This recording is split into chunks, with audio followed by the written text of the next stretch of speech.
Oh no! We're back in Owlboy! And I don't have any excuse to waste your time! So I guess we just gotta get into this. And we will. And probably this might just be an ending cutscene. It might just be credits. I don't know. Maybe there won't be a fight, but there will be a fight if you get all of the discs. Maybe then you have the power to stand up to Molstrom or something. But we'll just skip this and... oh no. Well... oh no, that's it, because I have to... okay, no, I just had to hold it down. If I didn't, nothing would happen. It just feels like Molstrom is just toying with him, like he's not even trying. Yeah, I guess so. Well, I'll just walk back now. Hello. Okay. Because I, got up, I was more powerful again. Maybe I could... hold him off. But no, can't do that. Fine. There's no, tapping to go faster, no rolling. Just gotta hold the D button. Very immersive, very interactive. Keep holding the D. Hold it super hard. Oh. Ah. I see. Ow. Did Getty just land on me? Or what was that? I see, and now I can jump, but I can't fly. And now I'll get the power to fly. Oh no, Getty didn't land on me. That's just what's happening. I'm dying. The power is leaving me, I suppose.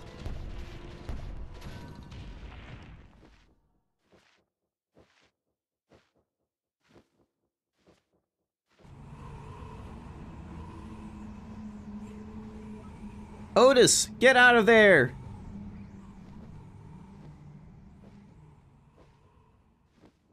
Also, shouldn't they be faced the other way, to the left instead? Because it's all tilted, or it's spun around.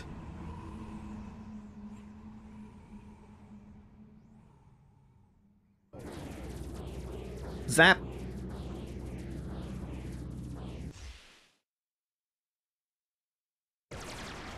Ow. Otis! Otis!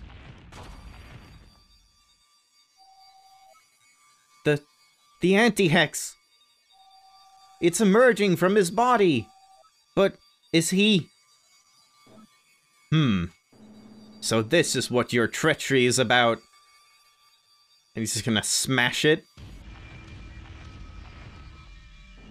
You think this is enough to stop me? Ha! I'll crush this little hex of yours. He is gonna smash it. Oh. Never mind. Gah!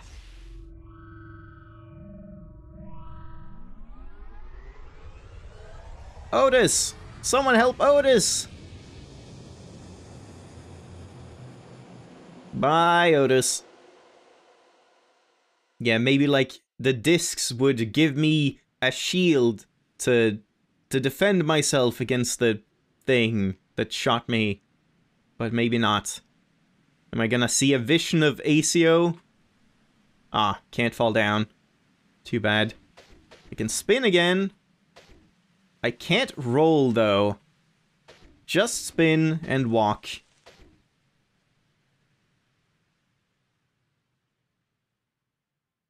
Trying to keep the cursor out of the way. It's easier said than done. Oh, Mandolin. Why Mandolin? Is she my mother? I don't even know. That makes no... oh, okay. It's just all of the villagers. Alright, fair enough. Otis, how has school been lately? I hear ACO might take you under his wing soon. You're so lucky, Otis.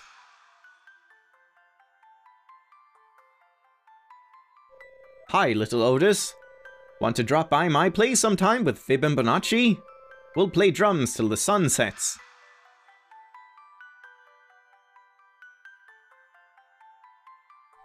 Hi there, youngin'. Want to join me in the hot spring? No? You're a hard worker, Otis. Just like the other owls. And then Getty to end it off, or maybe Aceo to end it off. Either one. The Professor first, maybe? Yeah, thought so. Otis, do say hi to Lettia and Scops from me. Is that my parents? And they're dead now? I hear you'll be studying under Aceo soon. He handpicked you, I heard, and I'm glad he did. I think you two will be a great fit. So what happened? Maybe Aceo, like, couldn't protect my parents or something, and that's why he's so, like... Instead of being apologetic to me, he's like, you're fucking useless. I don't even know. We'll see. Gotta fly up. Just land here? No, just gotta go to the right. Okay. And then fall down again? Nope. Ah, Solus. Otis, I'm glad you're doing well. You don't recognize me? It's me, Solus. Listen, I don't know if you think of me as a friend, but I always thought of you as my only friend. I hope the next time we meet, it'll be under different circumstances. There's so much I want to tell you. Why the fuck don't you tell anyone? God damn, you stupid idiot. It really makes no sense. I don't like that. Also, what's up with the graveyard? It was just newly built. The graveyard wasn't there before.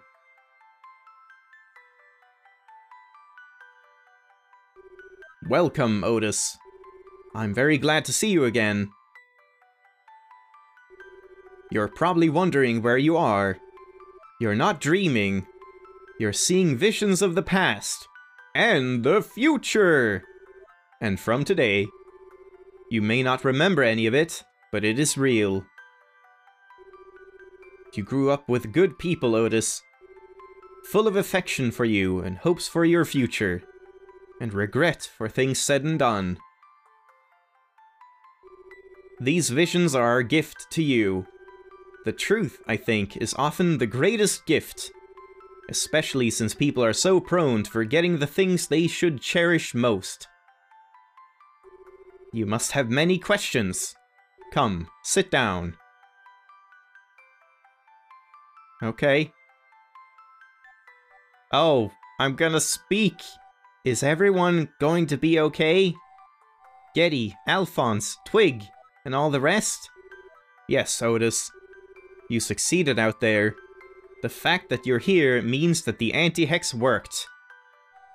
What will happen now? The islands will be sinking.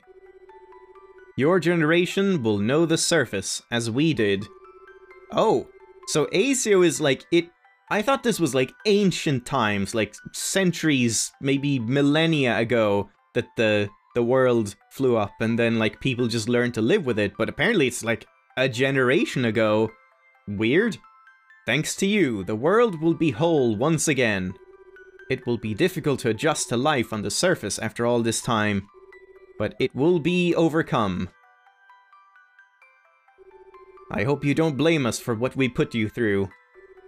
We tried to change the universe, and we paid a price for that. Oh, was Aceo like one of the main people or something?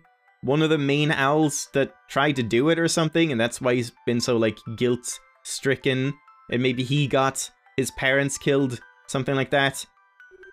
You paid that price too. In order to end the loop, we were willing to do anything. Even risk our future. Your present. I'm not sure I understand. It doesn't matter. All you need to know is that we wanted to discover the nature of the universe, and in doing so, we lost ourselves. Maybe one day, in this life or the next, you will learn about the loop. But there are far more rewarding things to learn about the universe than how it ends. You're probably worried that this is the end for you. Don't worry. In this world we've created, there is always a second chance. Oh, is this like how our time is up? How the checkpoint thing is gonna work? And I know I'm not the only one, but I've always believed in you, Otis. And why did you fucking show it, you asshole? Like the, return to earlier checkpoint thing. Is this what that's supposed to indicate? Like the loop? There's always a second chance? I don't know. Just don't see any gameplay purpose to it, really.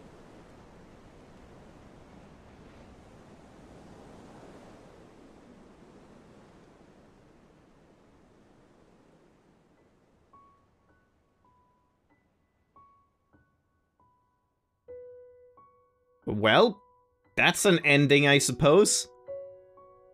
What is that supposed to mean? Is he dead? Is he not dead? I assume he's not dead, but then maybe there's gonna be an after end credits cutscene. And fuck, I don't have my text file up. I had like a bunch of criticism written out, good and bad, but I guess I'll just have to wing it. Yeah, I mean, okay. Let's start with the positives.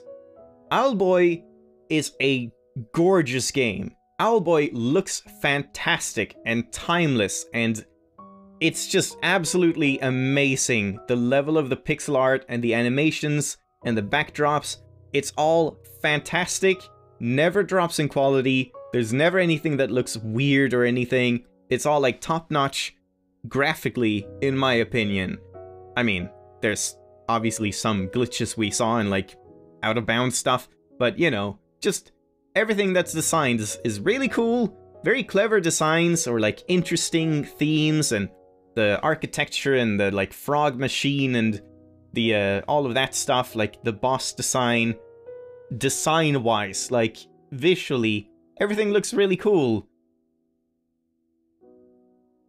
And the music is another like really, really good high point. Very strong music soundtrack overall. Definitely my favorite song is that song that was called,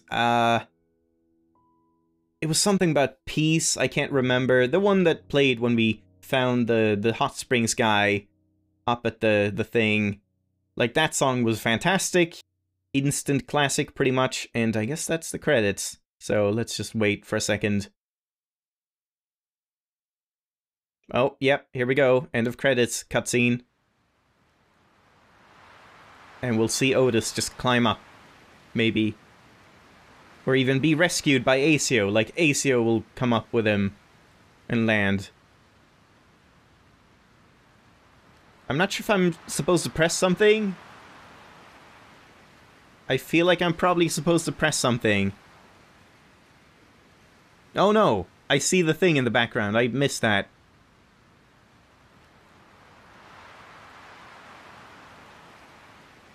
Is that it?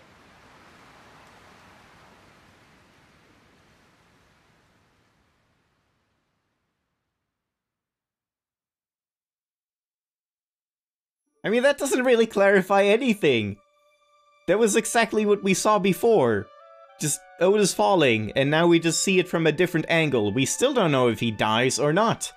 I mean, it was heavily implied that he didn't. Well, then again, it was heavily implied that, don't worry, you get a second chance. Does that mean, like, reincarnation? Does it mean time travel? Who fucking knows? The story is kind of a big mess, especially here at the end. Oh man. Alright, let's continue. Wait, hold on. Let's continue. It was this one I've been playing on, right? I don't even know. Does it make a difference? This one I do not have the cape equipped. Yeah. Okay. Well... Oh, man. Yeah, I guess we have time to do stuff, but I kind of do want to have my, like... I want to talk about the game a little bit, so I'm gonna do that. There might be time for something at the end, but maybe not. I think... knowing myself, I'm gonna talk for fucking 40 minutes anyway, because I do have a lot of opinions about this game, and that's the game, but there is, like, probably gonna be one extra bonus episode where we do the disc thing. So, let's just continue. Positives. Keep going with the positives. So, music, fantastic. Art style, fantastic. Animations and all that, fantastic. I really enjoyed the writing on a surface level.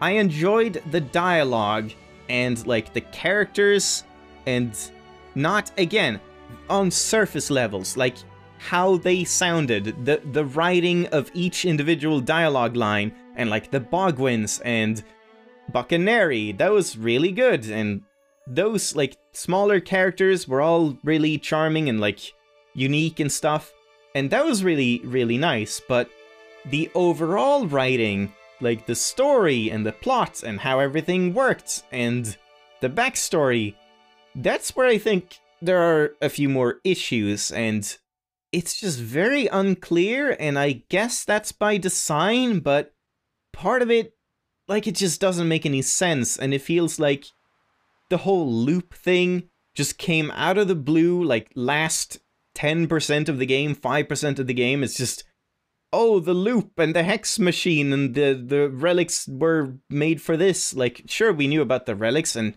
yeah, we knew about something about the owls, but it just feels kind of rushed at the end there, and it wasn't really a very satisfying conclusion, in my opinion.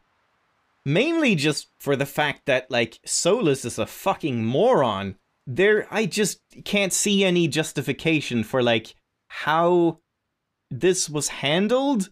Why did any of this game need to happen? Why did the pirates need to be involved? Why did they need to come here to Veli? Why did Solus have to go to them? Because, like, they weren't gonna come here without Solus. I said this before. It just doesn't make any sense that he needed to go to them to trick them to get the relics when there were easier way to get the relics to begin with. Like, if he knows this, and if Asio is...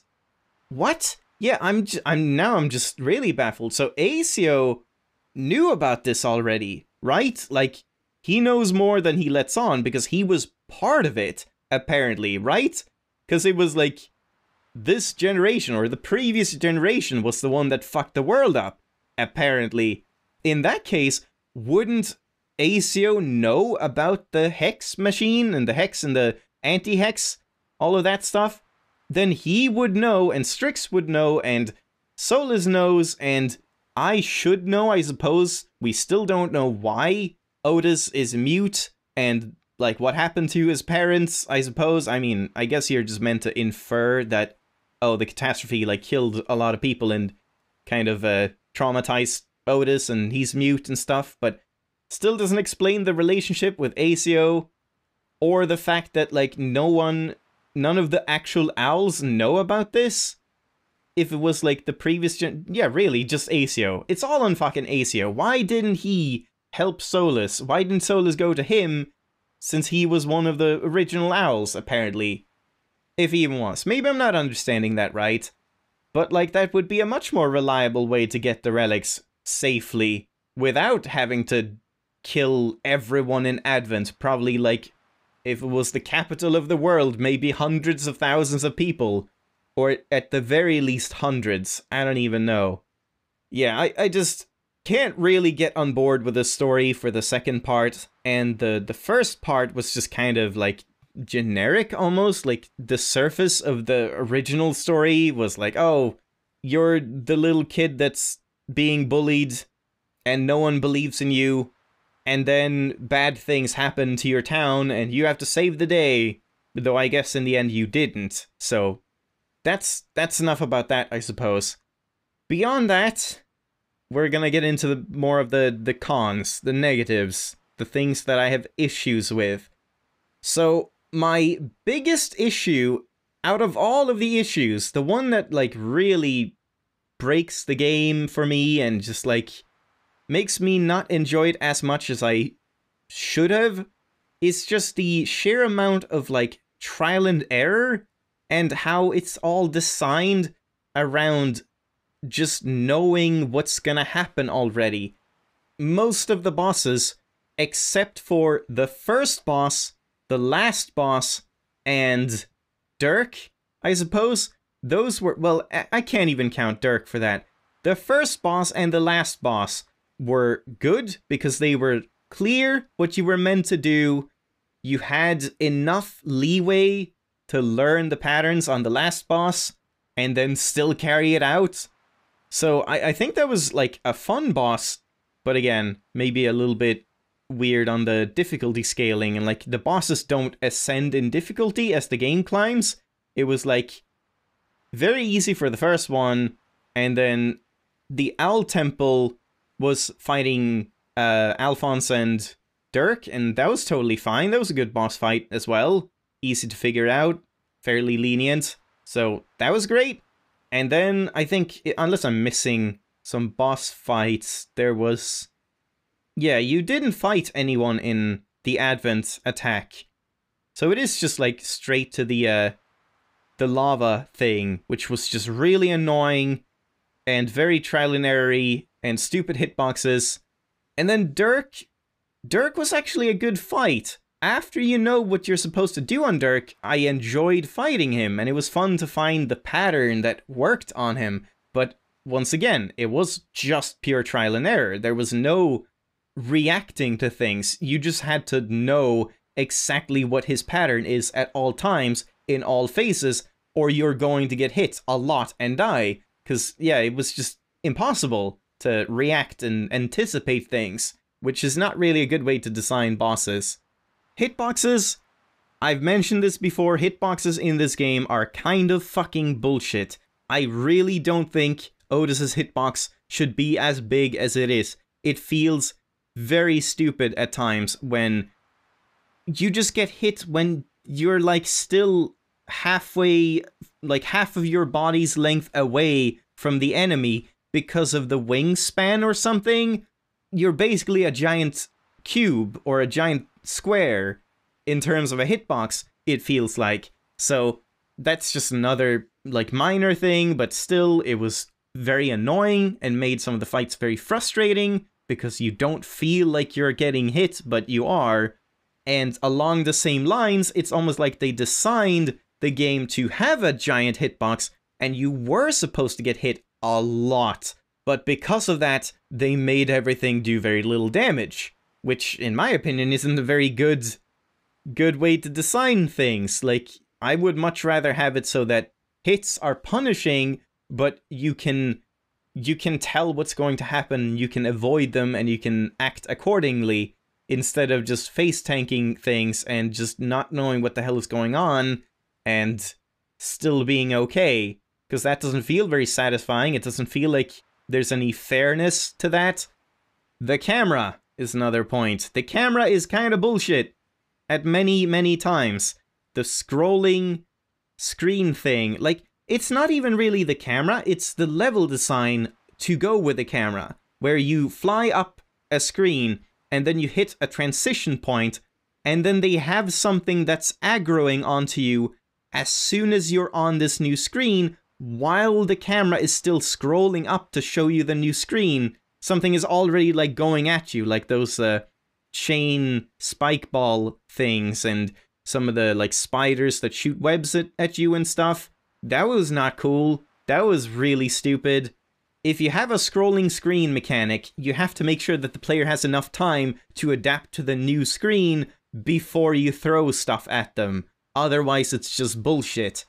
And along with that, the screen changing should really de-aggro enemies. I think it's kind of stupid that aggro is never breaking in this game. So there really is no way you can just not kill things. You have to kill every single enemy in the entire game every time you go past them, if they can fly. If they can chase you, you have to do it, because there's just no running from them, because they will chase you down, especially those chain spike ball dudes. They were really bad in that regard, and some of the like bomb dudes as well, which was very frustrating. Another negative. Don't worry, we will get to some positives. The mini-bosses were kind of really uninspired and boring and bland, because most of the mini-bosses in the entire game were just, here's an enemy, kill it. Here's 2 enemies, kill them.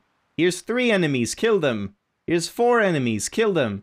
Here's 5 enemies, kill them. Am I being tedious? Because if I am, the game is doing the same thing. It was just doing that like every single fight. And at the start, I thought that was really good. Like, when you first get Alphonse, you had a fight like that I felt was supposed to teach you that you can't just solely rely on Alphonse, because you have the recharge. So you can't kill the first wave and then kill the second wave without any delay.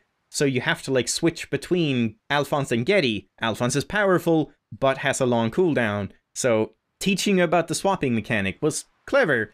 But then they just kept going with it. Every single dungeon, every single area had a boss fight where it closes off the doors and then you just fight a bunch of the same enemy over and over in increasing amounts, which is not good. That's not good, like, boss design. That's not a satisfying fight in any way once you get past the, like, first two. So there really should have been something more interesting, like that Monkey King dude should have been an actual fight. I don't know if maybe it was just like a resource thing. They just couldn't have as many detailed fights as they wanted or something like that. It's possible, but that was very boring. Another negative. Exploring was very unrewarding in the game. Like, this game felt like it was about exploring and flying around and searching all the screens. And then I found like all these waterfalls with a hook shot and oh, there's a thing like closed off bridges and whatnot. Oh man, this is so exciting. Maybe like I'll have to remember, so once we find something that can go there, I'll have to go back and remember where it is and then be rewarded with something great. But you never were, because all of the side paths were all like mandatory. Pretty much, virtually every path in the game was something you have to go to eventually anyway for the story. So noting them at the start is completely pointless, and yeah, you just don't get any reward for exploration. Sure, you get the minor little secret areas with coins, but again, the coins, I've said that I really didn't like the cape. I feel like they could have done something more interesting about the coin items, and just in general the coin items are kind of... The hats should not disappear in one hit. Why do they disappear in one hit? And the power-ups were just kind of boring too. The Alphonse power-up was the only one that was really like game-changing. The Getty one virtually made no difference. And Twig didn't even have a power-up, so that was kind of stupid as well. And once again, the cape was just kind of lazy. One of the like worst types of power-ups, just like, oh, congrats, you found everything, now be invulnerable. Instead of getting something that changes how you play the game or changes your enjoyment of the game to make all the exploration and collecting worth it. The only thing that was worth it for collecting was to see the cutscenes with the Bogwins and Buccaneri. That was like the best thing in the game, honestly. I can genuinely say that the Bogwins and Buccaneri were my favorite part of the entire game. And I think that's a little bit of an issue when that's the case. But finally, I have two more positives to mention. The general atmosphere of the game, like, for example, those nighttime sections where you're sitting down to talk about things and get more of a, like, recap and overview of what's going on in our lives, guys, and all of that stuff was really charming and really nice, and I liked that a lot. And along with the, like, optional storylines of Bombo Man and the Hot Springs guy, whatever his name is. I kind of like the Hot Springs guy more, but that's mainly just because of the music, because it was really nice. But that screen he was in was just very confusing when you first came there, because there was nothing there. It almost feels like there was supposed to be more stuff in the game, but there isn't. And then a very underrated thing that no one besides me gives a shit about, but it's very underrated. The audio mixing was actually really good. Most games today, not all games, looking at you, The Fall Part 2, have sound sliders that you can tweak to get an audio balance to your liking. And 9 times out of 10, games are not mixed very well, and you have to just tweak it to get it right as the user. And this game did that really, really well. I've had everything on 100% and haven't really needed only some like minor editing tweaks to the audio levels. It's been very smooth overall, great sound levels, great balancing. Just remove that annoying fucking rumbling sound and we're all good in the sound department. But yeah, that's pretty much it. There was a lot of nitpicking. I'm probably going to remove like half of that, and we'll leave it here. Next time, I will imagine it's going to be the last one, because we do have all the discs. I'll just go and put those in, and then I assume after that you have to go do the ending cutscene and ending fight again. Maybe, because otherwise what's the point of the, like, traveling back to the past thing? But we'll see. Hope you enjoyed the episode. Hope you enjoyed this series. Thank you once again for watching, and I'll see you next time or in another game. Bye-bye!